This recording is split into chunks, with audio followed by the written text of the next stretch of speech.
The Word of God is alive and powerful, sharper than any two-edged sword, piercing even to the dividing asunder of the soul and the spirit, and of the joints and the marrow, and is a critic of thoughts and intents of the heart. All Scripture is God-breathed, and is profitable for doctrine, for reproof, for correction, for instruction in righteousness, that the man of God may be mature, thoroughly equipped unto all good works. Study to show thyself approved unto God, a workman that needeth not to be ashamed, rightly dividing the word of truth. Always give yourselves fully to the work of the Lord, because you know that your labor in the Lord is not in vain. As we labor in the Lord faithfully, we wait patiently on the Lord, who makes things grow. Preach the word, be ready in season and out of season. Reprove, rebuke, exhort with great patience and instruction. For the time will come when they will not endure sound doctrine, but wanting to have their ears tickled, they will accumulate for themselves teachers in accordance to their own desires, and will turn away their ears from the truth, and will turn aside to myths. Note this: we live in a day where biblical truth is considered hate speech, even among those who profess Christ. It is loving to tell the truth, no matter how much it may hurt the hearers. Romans 1, verse 16, For I am not ashamed of the gospel of Christ, for it is the power of God unto salvation to everyone that believeth, to the Jew first, and also to the Greek. For therein is the righteousness of God revealed from faith to faith, as it is written, the just shall live by faith. Your word is a lamp unto my feet, and a light unto my path. And the gospel must first be preached to all the nations. Amos 8:11, Behold, the days come, saith the Lord God, that I will send a famine in the land, not a famine of bread, nor a thirst for water, but of hearing the words of the Lord. My son, do not forget my teaching, but let your heart keep my commandments. For length of days and years of life and peace, they will add to you. How happy are those who hear the word of God and obey it. Before we continue our Bible study today, gikinahanglan ang pagsusi sa atong kaugalingon. Ingon nga magtotoo ni Ginoong Kristo, imanduan ikaw sa pagkumpisal, pagsugid sa imong mga sala ngadto diretso ngadto sa Dios nga Amahan. If we confess our sins, God is faithful and just to forgive us our sins and to cleanse us from all unrighteousness. Human imubuhata ka na, ikaw andam na sab, pagpadayon sa pagtuon sa pulong sa Dios. Pan ikaw higala, nga wala pa'y kaluwasan sa imong kinabuhi. Wala pa si Kristo diha sa imong kinabuhi. Nagiawhag ka o gidapit ka. O gamita ka ng imong kabuhaton sa paghimog desisyon sa pagtuo kang Ginoong Kristo, ingon nga imong personal nga manluluwas. Human nimo tuuhi si Ginoong Kristo, ikaw maluwas. Kaya ang Acts 16:31 says, Believe on the Lord Jesus Christ, and thou shalt be saved. Human imubuhata ka na, ikaw makasalmot na sa atong pagabuhaton nga pagtuon sa pulong sa Dios. Busa sa hilom, magampo kita.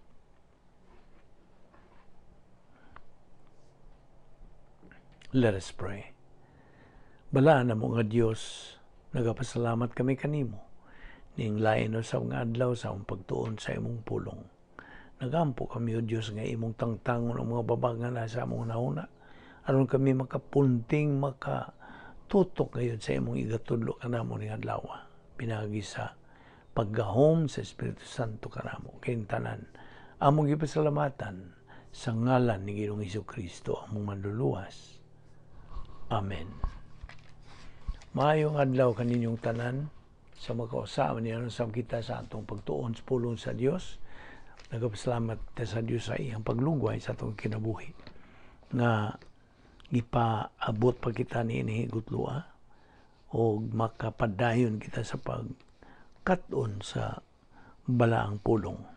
Kining tanan grasya nga ipabuhi pa kita tungod lamang sa kaluoy, gugma, kortesya o grasya sa Dios.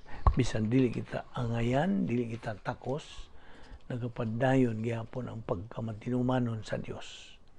Karon magapadayon kita sa atong pagtuon ni ining dugukan sa atong paghisgot, pagtuon nga mao ang how to be a winner in this life and in the next. Unsaon pagka-himo natong mga mananaog dinhi nining atong kinabuhi dinhi sa kalibutan o sa sunod nga pagkinabuhi, luyo nining kinabuhi. So karon atong itun-an mga daghan ng mga pagtulunan ug ato pa kining sige padayon kay daghan pa kitag mapupo nga mga pagtulunan. Unas tanan, ang atong gihisgutan usab sa kaniadtong miagi nga this is our common goal as believers, to become spiritually mature. Sayod na kita niya na. O ginaot nga kana nasil-sil lang yun na nimo nga unas tanan, kung buot kita nga mahimong mananaog nining kinabuhiya, gikinahanglan nato ang pagsunod sa mga pamaagi sa Dios, dili kay paagi sa tao. Kay, hinumdum na ta sa prinsipyo kanunay. Solusyos tao, dili solusyon. Solusyon ra sa Dios ang tinuod nga solusyon. Okay? Kay matag karon og unya, matagutling sa itong kinabuhi niining kalibutana, nagaatubang kita mga nagkalain-lain nga mga suliran sa kinabuhi. Okay? Tingaling imo mas dako kaysa ako, nga ako mas dako kaysa imo, apan kitang tanan ana ay mga problema sa kinabuhi. Mientras nagaginawa kita, mientras buhi pa kita, muatubang kayo kitang mga suliran. Haya magwa kay suliran, normal makining na suliran. You see? Nabitay nahinumdum ko niya itong na ay panultihon diya sa kaniyadtong nagtrabaho pa ako selling niya ay among silbing slogan na gyud mao gyud atubangon nimo sa di pa kamusod sa maong opisina. Ingon nga, do you have problems? Mao ni opening ha. Do you have problems? O niya gisundan, congratulations. That means you are alive. Okay? Mientras buhi pa kita na, kita yung mga suliran. So, mo ni, ayaw nakalimtikin ang prinsipyo ha. Human solution is no solution. Only God's solution is the real, genuine solution. So, mo ni, nakita nagahisgot ni mga butanga nga matubang kita, we are kinigo nga itong pagkinabuhi lagi sa constant struggle. Ang butog mo, musanong ka ba niya, mutuo ka ba niya, that is a fact of life. So, mao na nga mientras buhi pa kita, natay mga suliran. So, kining mga suliran nga itong atubang matagkaroon niya, ang solusyon na yun sa Diyos, may makasulban. In fact, God is in a business of problem solving. Kaya ang iyang plano gani mismo, the plan of God is described as what? Ano sa ito'y description sa plano sa Diyos? A right thing done in a wrong way, wrong. A wrong thing done in a right way, wrong. A wrong thing done in a wrong way, wrong. Samot na. Only a right thing done in a right way is right. Mao kanay description sa plano sa Dios. Gawas pa niya na, ang plano sa Dios is a problem identifier, problem anticipator, problem preventor o problem solver. Mo na ang description sa plano sa Dios. Kung buot ka nga, masulbad ka ng imong mga suliran sa kinabuhi. Okay? Na, diya. Gihatag kini, gi-provide kini sa Dios kanatong mga magtotoo. I'm talking to you as a believer. Kung ikaw luwas na, ikaw magtotoo ni Ginoong Jesucristo, alang kini kanimo. Nga gisangkapan kita, gitagan-an kita, gihatagan kita sa Dios sa iyang mga solusyon sa atong mga suliran. Okay? It's a matter of choice gyapon. You remember that? That principle always emerges. Man is a product of his decision. It's a matter of choice mo. Dawat ka ba nini o di? Aman nasayon ka kung imong dawaton mo sanong ka nini, then di man mamakak ang Diyos. God says, di ka magmahay kung imong dawaton ng akong solusyon para sa imong suliran. Kaya kung di ka mo yung kagani, kung tuwa na, then, huwag mahitabo. Magpadayo na imong suliran, mag-anam na nung kagrabe, na mo na nag-iingon lagi, produktor kasi imong desisyon. Na mo kini ang atong mga punto, nga gibalik-balik din subli-subli yun, aron klaro na yun mo, matinaw na yun, nagtataw diyan sa imong panungduman. Ang Diyos means business. And what God says, what He means is what He says, and what He says is what He means. So, God is dead serious to His word. Mao na nga kita, mao man nga atong tumong karon, atong gitutukan, gipunting atong pagtagad ni ining atong gitun-an nga doktrina, how to be a winner in this life and in the next. Naging sa may dili gusto o mahimong mananaog, every normal person desires and wants to be a winner in life. Basta? Na kung dili ka gusto, di na ka normal. Na mao ka na ang buot sa Diyos nga ikaw mahimong mananaog. You see? Just imagine, gilukat ta sa anak sa Diyos tungod sa atong kahimtang sa pagkamakasasala. Gilukata. We were redeemed by the precious blood of Christ. Aron kita, mao kini ang sinugdanan sa paglakaw na nimon ngadto sa dalan ngadto sa pagkamananaog. That is the key. Number one key. Kay the real keys of success in life, mao ka na nga itong gipangisgutan din Dili pinagi sa steps suggested by mga secular nga mga author o mga libro. Dili na. Mao lagi ito nga itong gingong prinsipyo nga man's solution is no solution. Dili solution yun ang atong solusyon. Sa una, kay mao man kini nga itong isgutan, Yahweh kini, key of success. Yahweh kini ngadto sa pagkamananaog, get saved by faith in Christ alone. Pagpaluwas una, pinagis pagtuo lamang kang Kristo lamang. Mga buhat 16:31. Nya human niya na, muna ka na, ningsud ka na sa imong hingnunta adventure ning kining maong klases kinabuhi sa plano sa Dios. Kung sa atong giingon kanunay may tungkol sa plano sa Dios, it is the best and the highest. So, dili ka gustong the best and the highest? Na. Gisangkap kini sa Dios diha pinaagi sa iyang mga pulong. Na mo kana, that is the key also. Nga makatuna nimo ni pinaagi sa imong pagka-positibo, pagka kanang inunta matinagdanon ngadto sa kamatuoran, you are positive, then mo kana. Resulta, ikaw magapadayon sa pagsibog ngadto sa unahan, dili kay mo atras. Kay mo nagiingon natong mga Kristohanon nga spiritual momentum. Kung sa maning spiritual momentum, ang imo ng pagbuylo sa imong kinabuhing Kristohanon. You see? Nagpaingon ka na. You are now on the right track. Paingon ngadto sa nagsubay ka na sa dalan ngadto sa pagkamananaog sa kinabuhi. Okay? So, human ka maluwas, sunda na pod ang tugon o mando sa Dios sa pagtubo diha sa grasya o kay balo kang Ginoong Hesukristo. Segundo Pedro 3:18. Unya, sige, hala.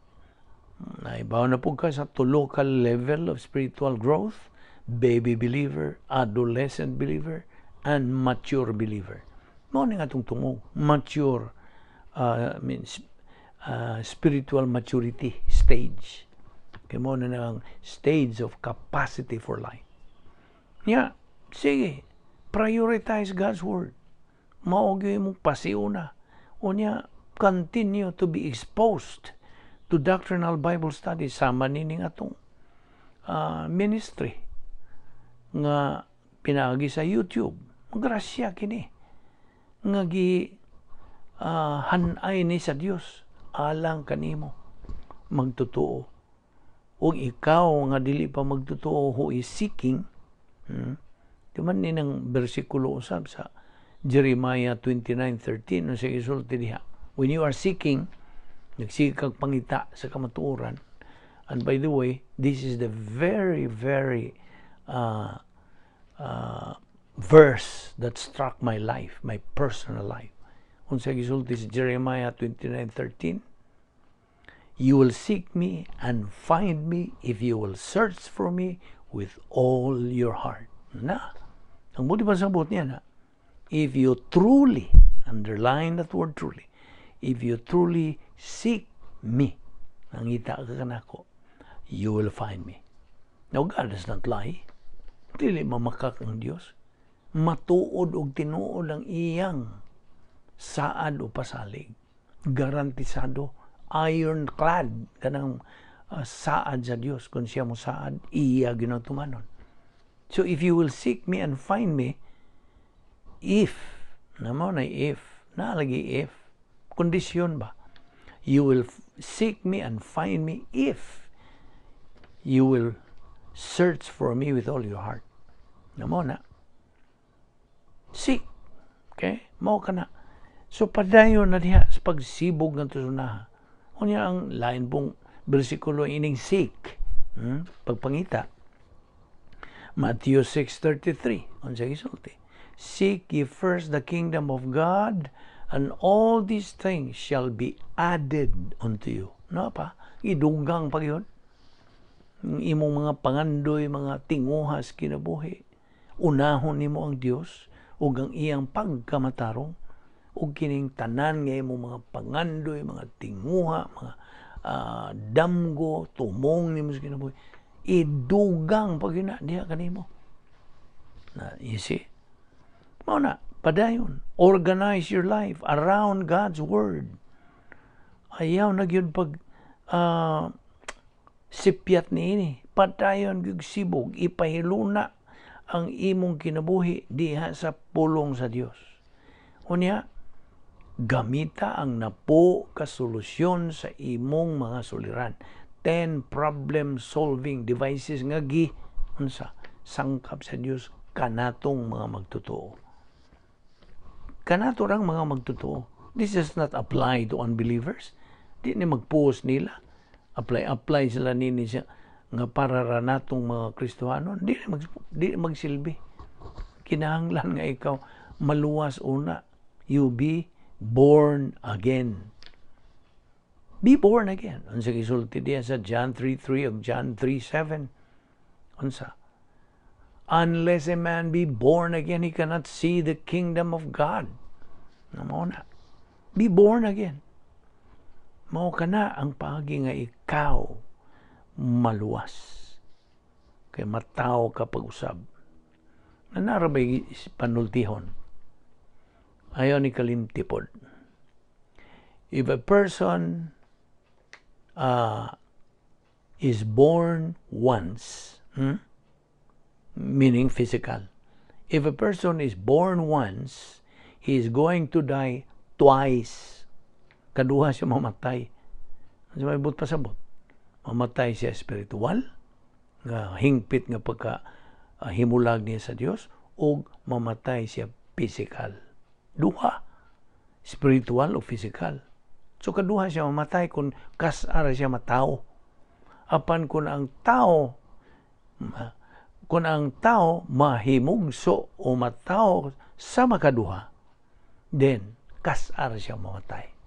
Unsa mamatay niya, lawas ra, dili ang spirituhanong pagkahimulag. You see?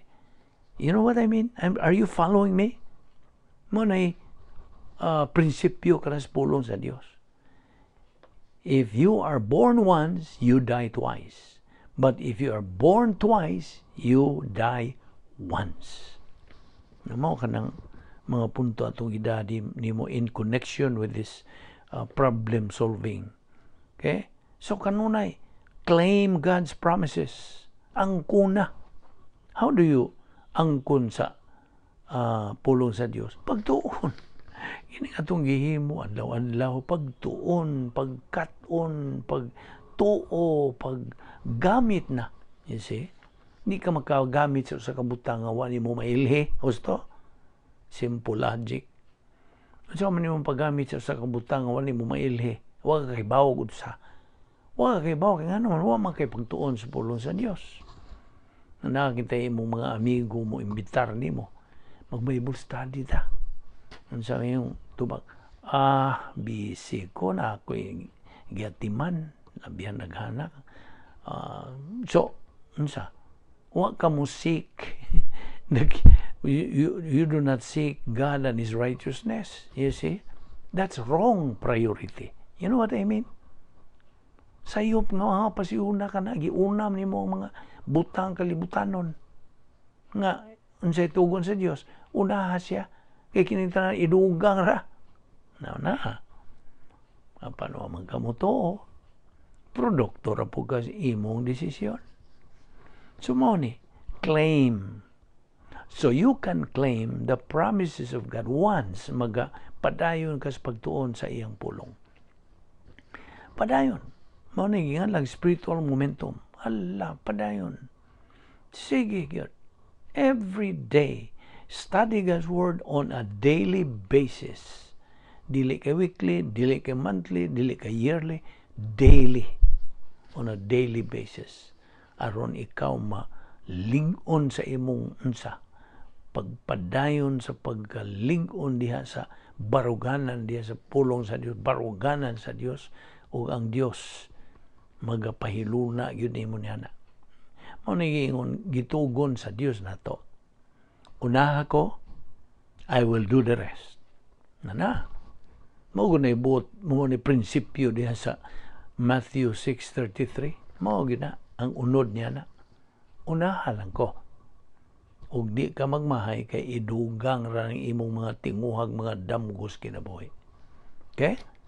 So, you can claim God's promises every single moment of every day. Matagutlo sa imong kinabuhi. Ug kini magatod kanimo, magaganoy kanimo ngadto sa imong pagkaokupado na kang Ginoong Jesucristo. You are occupied with the Lord Jesus Christ, with the person of the Lord Jesus Christ. So, o ayaw pud kalimti kini ngatong principle dinhi, Operation SLA. Study, learn, apply. Study, learn, apply. Study, learn, apply. Tun-i, kat-uni, tuohi, gamita. Namo na ang Operation SLA. Kaya ang imong station sa kinabuhi, your station in life, mauna ang imong full-time Christian service. Ayaw na kalimti. Wherever you are in life, wherever, what position you hold, what kind of work you are engaged in, maybe in business, patigayon, maybe in teaching, sa education, or maybe in kanang pagkaabogado, manlalaban, in any station, nurse ka ba, doktor ka ba, engineer ka ba, unsa. Your station in life is your full-time Christian service. Kung masilsil na ka na nimo, paminaw, kung masilsil na ka na nimong maong prinsipyo, there is no way nga ikaw mag-ingon ta slappy o way gana sa imong giatubang nga trabaho. No. Wa.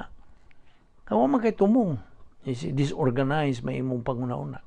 Apan kun imo organization imong una-una, tumong nimo mao ang imong kanang Dios.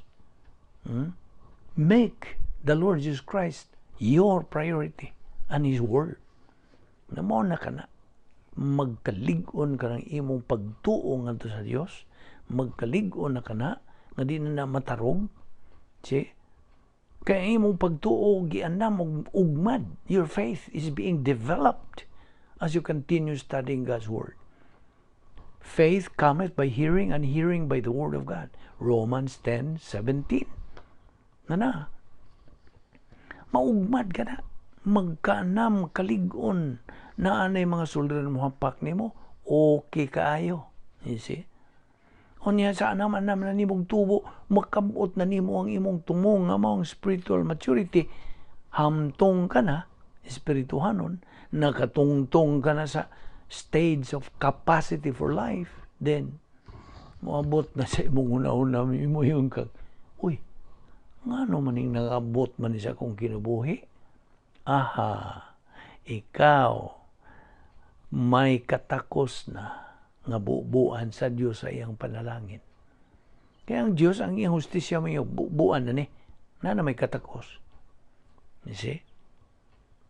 Mauna, ang gugma sa Diyos na hala, sige lihok diya sa imong kinabuhi. You are now a winner. Did you hear me right? That is how to be a winner. Because everything imong palibot karon, tanan imong gimwaton, you are doing things as unto the Lord. Ang imong kanunay nagyong gibuhat mga Diyos nun nga buluhaton, dili na tawhanon.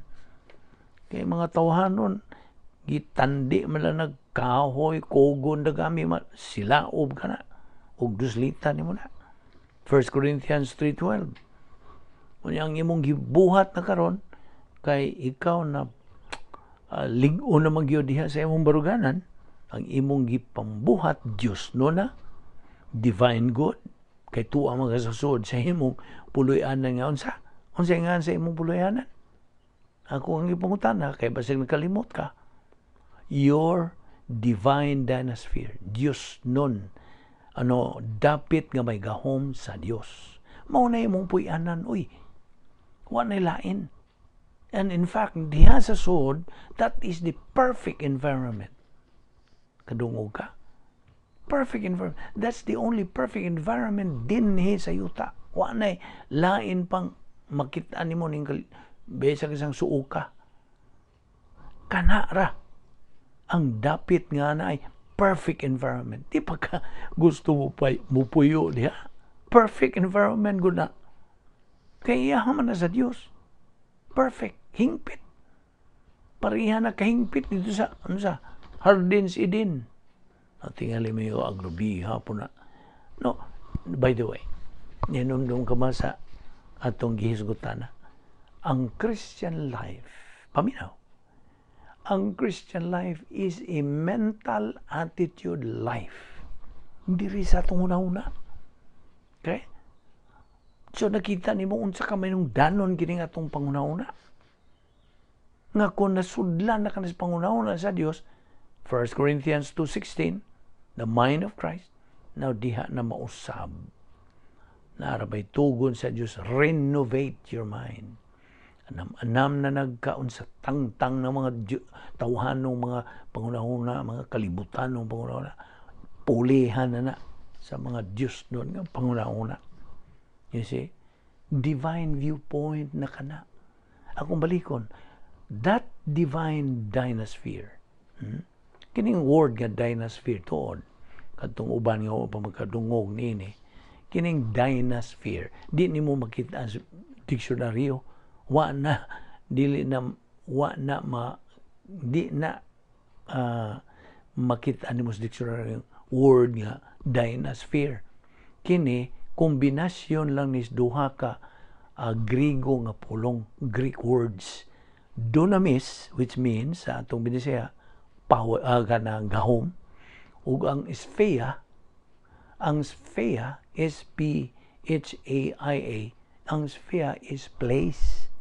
So kung imong tapuon ang duha, it is a place of unsa? Power. Dapit nga may gahom. Unya kay divine man, iya sa Dios. Basta? So kana mo ang dapit nga may gahom sa Dios nga ipapuyo nimo Kristohanon natong mga Kristohanon diha sa sud kay ana ang gahom sa Dios. That is the perfect environment nga imong kapuyan. Winner ka kung naa ka sa sud. You see? Although dili na overnight. Ang buot pasabot, it takes time sa imong padayon lagi sa pagtubo. Mao nang unsa kami nung danon kini kini spiritual growth. Baby believer, adolescent believer, maturity, mature believer. Mao ni nga atong tumong. So did you get the point din he? So ang imong tanang mga buluhaton sa kinabuhi, you do it as unto the Lord. Okay?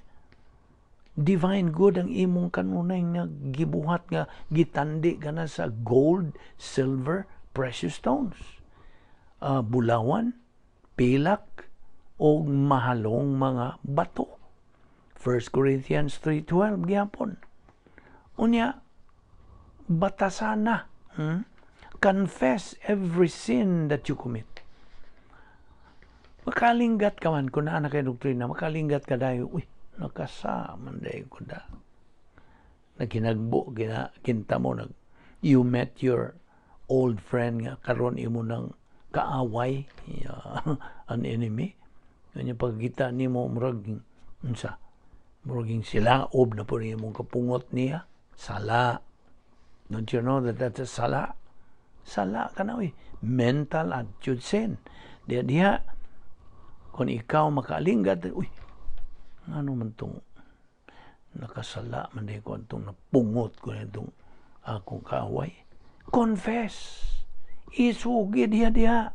Bisag naglakaw ka diya. Diyos nakasaag ko na ito. Kana kaya nag-admit ka. Ikaw ning unsa. Ning angkon ka. Nakasaag ka niya ito. Unsa. Flush them out. Flush it out from your life.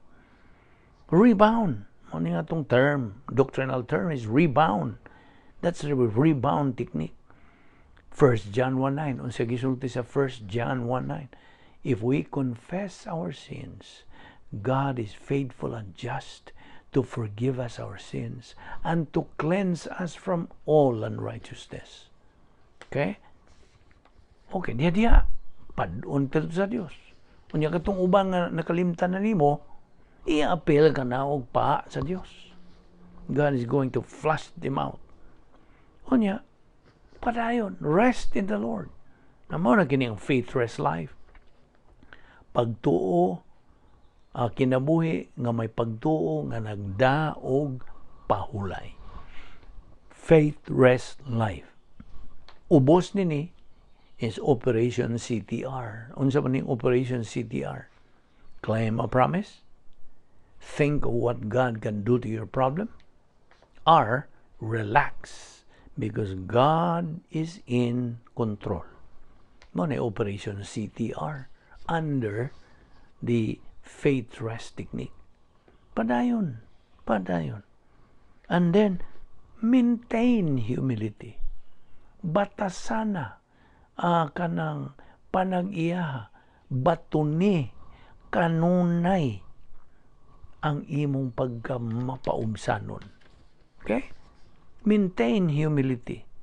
That is what the other word term for this is grace orientation. Nahiluna ka na sa grasya. That is my translation sa grace orientation.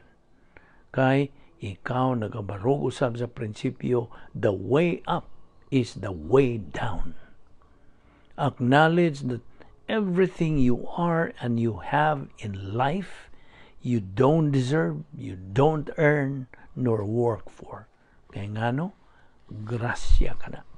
Kung sabot pasabot sa grasya, lihok, buhat sa Diyos para nimo tao, nga dili ang ngayan, mao ka na grasya. And grace, as we already know, mao na ang pulisa, the policy of God. Ang kontra sa Diyos, kinsa, si Satanas, na po iyang policy. Unsa man iyang policy? Evil. Dautan. So this is a fight between evil and grace. Papilion ka na kas taliwa. Pagamito na po kasi imong kaugalingong kaubuti your free will. Adto ba ka magpa-influence sa evil? O adto ka magpa-influence sa grasya? Mao ka nang buti pasabot. O, ayaw kalimot usab. Nga kining atong pagtuon ni ini, mahinong danon in town sa atong kinabuhi ingon nga mga Kristiyanon. The Christian life is not a joke. It is a marvelous, fantastic, kinanidutan, adventurous, thrilling kind of life. This is a challenge nimo. Igsuong magtutuo nga wa pa maka-amgo niya na. Unsa ka nindot, unsa ka mabulukon, unsa ka kulbahinam kining matang sa pagkinabuhi ingon nga Kristohanon. You see, I want you to realize that. Na kining atong ginabuhat din, dili ni ingon. Kung ikaw na ay kainit, na kay tinguha, nga mahimong mananaog as a winner, victorious, mananaog nga Kristohanon, then this is it. Gisangkap ni sa Diyos kaniadtong wapang tanan. In eternity past, pagkinigiandam na sa Diyos. Para nimo, igsuong magtuto. Para nato nga mga magtuto. Kung ikaw bago pang naluwas, bago ka pang midawat sa kaluwasan, amguhi po ni. Padayon lang sa imong pagsibog nga tusunahan. This is a challenge from the Word of God. Continue. Just keep on moving. Keep on keeping on. Kaya di ka magmahay. Kung imo nang sil ug anam, kining mga kamatuoran, gikan sa Dios, iya man ni. Di man ni ato. Di man ni tawhanon nga mga pamaagi. This is God's system. O kining iyang sistema sa Dios, ginganlan ni sa in English protocol. You know what protocol means?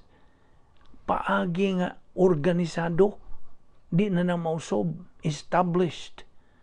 See? Iyang hagod sa Dios. Unsay gimugna sa Dios, hingpit gyud na kay ano man. Hingpit gyud ang Dios. Whatever He creates or kanang imugna niya, hingpit gyud na. See? God's plan is perfect. God is perfect. Since God is perfect, His plan is perfect. Namo na ang principle. So, okay. Di nilang una kita mo honong o kati padayon ni ugma. Padayon kita nini. O ayaw kalimot ni ining mga butanga nga atong gipanghisgutan kay mahinungdanon kanatong tanan. Huwag exempted nini.